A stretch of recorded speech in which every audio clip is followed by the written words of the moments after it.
Hi, and welcome to another edition of Strategic Business Insights. Today we're going to talk about freedom of speech and gender equality. So, is freedom of speech unique to America? Is gender equality unique to America? Hell no. Hell no. People in America have no idea.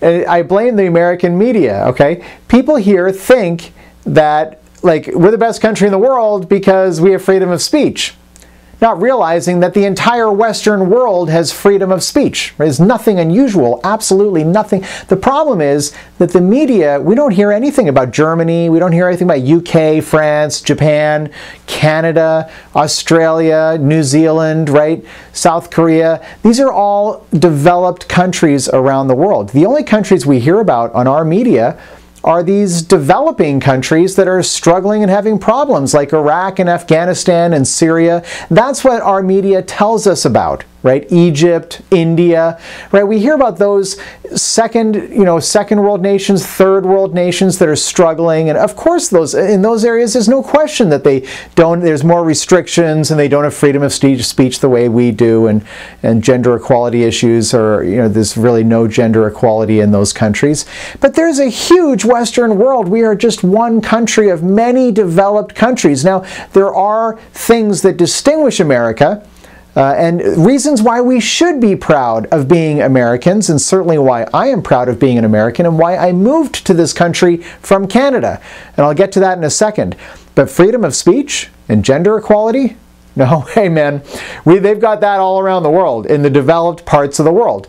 And in fact, I had a conversation. I was at a dinner party and I was speaking to a woman who was at the party, and she was saying that there isn't any gender equality in Europe, and that we're way ahead in gender equality. This is categorically untrue.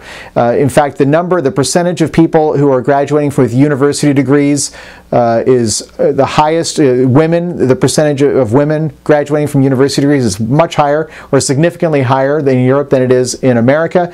Of course, many of the countries in Europe have had female leaders, like Margaret Thatcher and Angela Merkel and many others. So they've elected women to the highest offices of their land, whereas we have absolutely not done that so far. So gender equality Europe is ahead. Now, I'm not necessarily a big fan of Europe, but the fact remains that in terms of gender equality, they are ahead of the United States. We are not ahead. We are behind. We are more conservative and more traditional than Europe. Europe is more progressive, and certainly with respect to gender equality, they're ahead. Same is true in Canada. Canada is ahead in terms of gender equality. Freedom of speech exists across Europe, Canada, Japan, Australia. All these countries have freedom of speech. So that does not represent something unique that makes America the best country in the world. It's very common.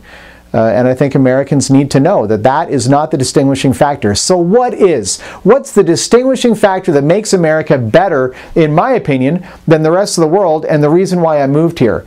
The thing that distinguishes America is entrepreneurialism. Individualism, entrepreneurialism, and innovation, right? People here think entrepreneurially.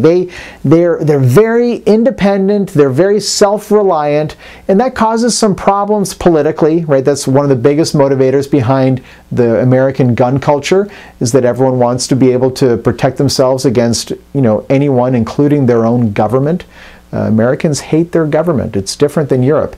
Europe they like their government and they take ownership in their government. But here in America, people hate their government, which is what fuels the gun rights lobby and the NRA. But the point is that individualism and that entrepreneurial and that self-reliance and that whole entrepreneurial perspective breeds innovation, which is why the U.S. leads the world in business innovation. Right? Why a lot of the tech startups come from here, a lot of the innovative new ideas, technologies, thought leadership, a lot of it comes from the United States because of that entrepreneurial that rugged individualism. That is something that we can be proud of. The fact that the media and even our political establishment tries to sell it to us that we're the best nation in the world because of freedom of speech, I mean, I agree, freedom of speech is excellent, but there's nothing unusual. I mean, it's very common. They have it all around the world. In the developed world, Freedom of speech has been around for decades. And gender equality, we're not in the lead. We're doing pretty good, but there's a lot of countries, most of the European countries and Canada are ahead of the US in terms of gender equality. What we have that they don't is rugged individualism and innovation. So let's get that straight. Maybe this video will help, and I certainly appreciate you watching. My name is Patrick, reminding you as always to think bigger about your business, think bigger about your life.